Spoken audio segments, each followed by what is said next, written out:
Pessoal, até fico meio sem graça, assim, porque a palestra foi tão boa, eu acho que não consegui finalizar um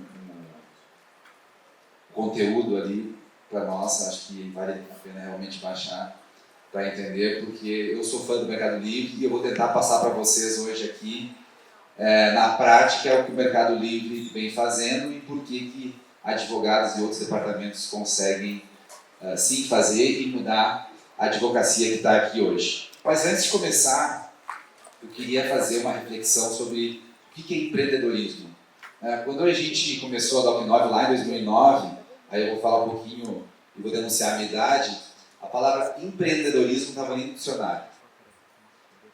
E quanto mais eu fui trabalhando e mais fui resolvendo o problema, eu descobri que empreender é resolver bronca, é resolver problema. E hoje eu vou tentar passar para vocês como que eu acho que o advogado consegue resolver mais problemas dos seus clientes e consegue se diferenciar num mercado tão competitivo e complexo como é o mercado jurídico.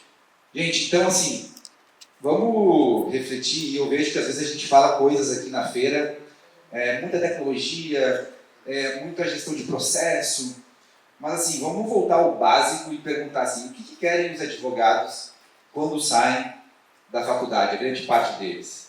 E a resposta é só uma: querem processar. Se vocês pegarem aqui, o Daniel, um dos fundadores da B2L, inclusive a Doc9 é uma das primeiras lá a fazer parte da B2L, falou uma coisa muito legal. Ele disse assim, poxa, com a pandemia veio a questão da mediação, dos ODRs, acordos, coisas que fora do Brasil são tão importantes, mas se vocês pegarem aqui os estandes, a grande maioria está focando aonde? Processo. Tem RP para gestão de processo, tem jurimetria para gestão de processo, só que isso é uma parte do direito. E muitas vezes a gente não se dá conta disso. Eu venho batendo nessa tecla e aquelas pessoas que eu entendo que estão fazendo um caminho um pouquinho diferente, estão se destacando e estão tendo resultado. E aí a gente começa a pensar assim, mas por que as pessoas só pensam em processo? Nada mais natural. O Daniel falou também que tem 1.800 faculdades de direitos, mais faculdade do que o resto do mundo inteira somado. Então veja assim, é uma quantidade absurda de profissionais que todos os anos são colocados no mercado, e esses profissionais entram na faculdade e tem processo civil 1, 2, 3, 4, 5, até sei lá quanto, processo penal, direito civil, e aí a ideia natural é, tem um conflito, vou judicializar. Né? Mas por que na faculdade a gente não aprende outras coisas que são tão relevantes, como por exemplo, Customer Success, contabilidade, fundamentos de tecnologia? Afinal de contas, quando a gente vai passar uma solução para o nosso cliente, ou pensar em soluções para resolver a vida desse mesmo cliente, quanto mais tecnologia, quanto mais ferramental, quanto mais processo, quanto mais conhecimento de outras áreas a gente tem, maior é a capacidade de resolver aquela solução. Então, se o advogado acha que uma mera interpretação legal, ou mesmo jurisprudencial, vai fazer dele alguém que se diferencia no mercado, pode esquecer, vai fazer outra coisa. Estou falando português claro aqui. Bom, então vamos, gente, analisar um pouco o mercado. A gente passou rapidamente, eu me apresentei, eu sou o Klaus, sou fundador e CEO da Doc9. Eu estou aí nesse mercado, sou advogado de formação, depois toda a minha pós-graduação foi em gestão, finanças, pessoas, e a gente está no mercado aí, a Doc9, há mais de 12 anos, na verdade 14 anos. A gente teve um problema muito sério, porque o nosso modelo foi totalmente afetado durante a pandemia. A gente teve que se reinventar, criando soluções novas, inclusive estou na frente das cadeiras de vocês aí, mas eu não vim fazer propaganda, eu vim falar sobre algo que eu acho importante, que é empreendedorismo. E eu falo tudo isso porque a gente empreendeu. A gente teve um enorme problema, eram 200 pessoas que a gente tinha quase na nossa empresa, a gente foi obrigado a fazer uma demissão em massa, são 110 pessoas que a gente demitiu em 2 dias, e a gente teve que resolver o problema. E como é que a gente resolveu o problema? Buscando informação, buscando dado, buscando uma série de coisas para a gente poder olhar aquele problema sob o melhor prisma e resolver. E aí eu estou falando isso porque é exatamente isso que eu quero passar para vocês hoje. Como que o advogado consegue buscar mais informação, buscar mais ferramentas para poder enxergar os seus problemas, do seu escritório, da sua gestão, dos seus clientes da melhor forma possível e resolver de forma única, que é isso que vai sobrar para nós quando cada vez mais tecnologia vai estar aí. E é isso que nós vamos falar um pouco hoje. Agora, analisando o mercado, não vou perder muito tempo aqui, porque já falaram bastante, o Daniel também falou. São mais de, acho que estamos chegando aí a 100 milhões de processos, uma quantidade enorme de processos que se colocam no Brasil todos os anos. Mas tem um dado que eu gostaria de chamar a atenção, que é esse aqui, ó. Em média, pasmem vocês, se gasta R$94 mil por processo no Brasil. Isso eu tomei um susto quando eu vi esse dado do CNJ, porque eu fico pensando assim, puxa, claro, deve ter, na média, se a gente fazer uma mediana, esse número é muito menor, mas se pegar processos bilionários e processos com um ticket médio muito alto, a gente acaba tendo esse valor aqui. Bom, e aí, se a gente for dar um zoom nesse valor, a gente consegue ver que quase metade desse custo por processo, e aí vamos separar custo por processo e custo de condenação, é custo para litigar. E o que é custo para litigar da empresa? É o advogado, é o legal ops, é a ferramenta. Então, assim, eu não sei se as empresas deram conta disso, mas se praticamente fizerem acordo por mais de 40% dos valores em todos os seus processos, não valeria a pena ter litígio. É algo que cada vez mais a gente vê, como por exemplo o Mercado Livre, buscando ferramentas para diminuir o valor que é gasto por processo, automatizar questões de busca de informação, de custas processuais, reduzir o conflito. Isso são coisas que realmente mudam. E aí, por que isso acontece? Por que esse custo é tão alto? Vem aqui a causa raiz, né, que a gente já falou, e foi excelente essa palestra do Mercado Livre antes da minha, porque ele deu um case prático do que eu estou falando aqui na teoria. Gente, é muita informação, é muita política interna, é muita lei, é muito dado. Catalogar isso é muito complexo. Se a gente pensa que o Mercado Livre, quando entrou a gestão aqui que foi passada, não conseguia catalogar nem a UF do Estado, quem dera pegar essas informações, agrupar de tal forma que conseguisse gerar algum insight importante. Zero. Agora estamos falando de Mercado Livre, que é um player assim, protagonista na inovação. Se vocês não sabem, eu digo que eu sou fã deles porque eles têm uma das menores bases e carteiras de processos trabalhistas do Brasil, porque eles fazem isso, eles analisam, mas assim, as empresas não estão acostumadas com isso.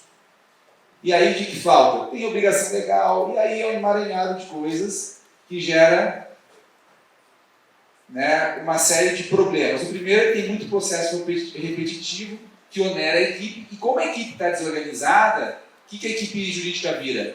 Uma equipe reativa, totalmente reativa. Eu entendo que a área jurídica da empresa, na grande maioria das vezes, é uma área quando o leite está derramado, que elas recebem as informações e são responsáveis por resolver casos processuais, reclamações. E como é que a gente faz para mudar isso? Então também tem uma dificuldade enorme de comunicação, controle, armazenamento de dados e principalmente escoamento de boas práticas jurídicas para o resto da empresa. Vocês viram aqui no Mercado Livre, sem informação e sem dado para passar para a equipe gerencial de diretoria da empresa, área estratégica, essas boas práticas jamais vão chegar lá na ponta. Jamais vão fazer com que a área jurídica seja mais ativa e menos reativa. E, por fim, a gente tem um alto custo com equipes reativas, que poderiam ser muito menores se as coisas fossem feitas com mais antecedência e também com mais controle. Bom, então, isso gera uma área reativa, como eu falei para vocês. E o que seria o ideal? Seria o contrário. Seria aprender com o passado, ou seja, processos, problemas, causas raízes de problemas internos, e com base nisso, modificar o futuro. Mas isso que você está falando é óbvio. Tá? É óbvio, mas quem é que faz isso hoje? Quantas empresas conseguem efetivamente reduzir a sua base de processo? encantar mais o cliente a partir da área jurídica e dos seus departamentos. Bom, então, as causas raízes, como eu falei, pouca análise aprofundada de causas raízes e problemas, altos custos com grandes equipes e principalmente a dificuldade de comunicação. Então, às vezes a gente fala muitas análises realizadas em processos que não servem para nada, quantidade grande de rotinas que muitas vezes não são atualizadas. Bom, aí eu trouxe todo o problema, você deve estar angustiado. Agora eu vou tentar trazer um pouquinho de solução e explicar o que é o advogado empreendedor. Eu tenho só 3 minutos, mas vamos conseguir passar. Como é que eu volto? Aí. Então, assim, o que eu entendo?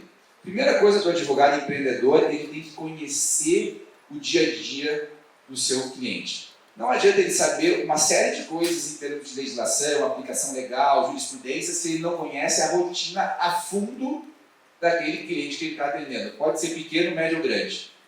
Se ele não entender o contexto, ele não vai conseguir materializar as ferramentas e resolver o problema com a maestria que precisa. Então, primeira coisa, o advogado ele precisa estar aonde? No centro disso tudo. Entendendo como é que a gente chama o as-is, como é que é a situação atual dos seus clientes. Isso é fundamental, isso é básico.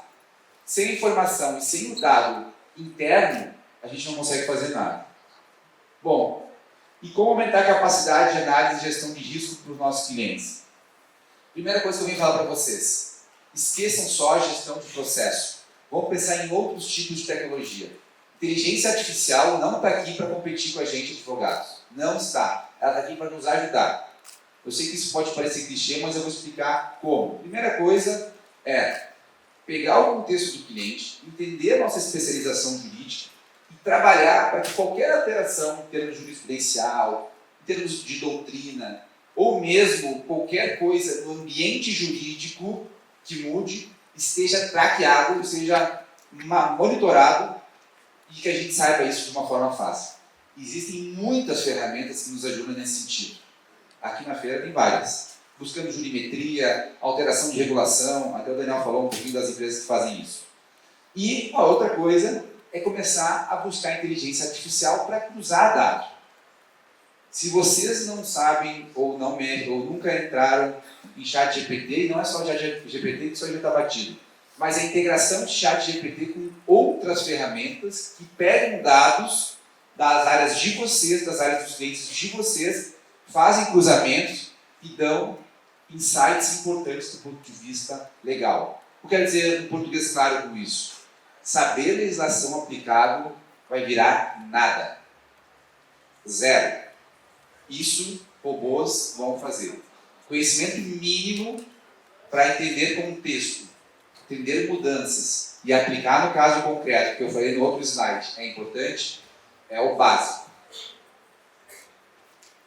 Outra coisa importantíssima, gente, conhecer cases e ferramentas de outras áreas que não são a área jurídica. Um exemplo, contabilidade a fundo. Quem quer trabalhar com grande empresa vai começar a perceber que tudo acaba do ponto de vista econômico e financeiro na contabilidade. Se uma pessoa tem uma capacidade de análise financeira contábil boa, ela consegue resolver os problemas dos seus clientes muito melhor. Se ela consegue ter uma capacidade de entender ferramentas tecnológicas, não só para fazer o seu trabalho, ela consegue também passar soluções tecnológicas de melhorias de processos internos aliados ao direito e com isso reduzir custo e trabalhar melhor a solução do problema na ponta. E por fim, medir os dados da jornada é completamente diferente de organizar esses dados e trazer ferramental para o cliente. Então, qual é a conclusão disso tudo, gente? Num futuro próximo, os processos, os conflitos comuns, eles vão ser realizados por robôs e tecnologias. O que vai sobrar para o advogado empreendedor é conhecer a realidade do cliente, entender ferramentas e dados, aplicar essa realidade e sair do mercado jurídico, abrir a cabeça para outras áreas, pegar ferramental e entregar uma solução com experiência. A palavra de ordem para mim, para o empreendedor, principalmente o advogado, é experiência que ele gera para clientes. E a gente vê isso acontecendo em grandes bandas.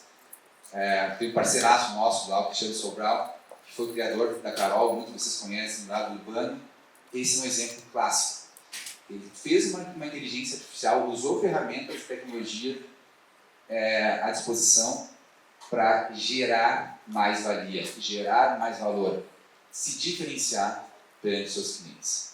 O advogado do futuro é aquele advogado que vai, como todo empreendedor, ter muitas ferramentas no seu hardware, criar softwares na vida real para resolver o problema do seu escritório, mas principalmente resolver o problema do seu cliente.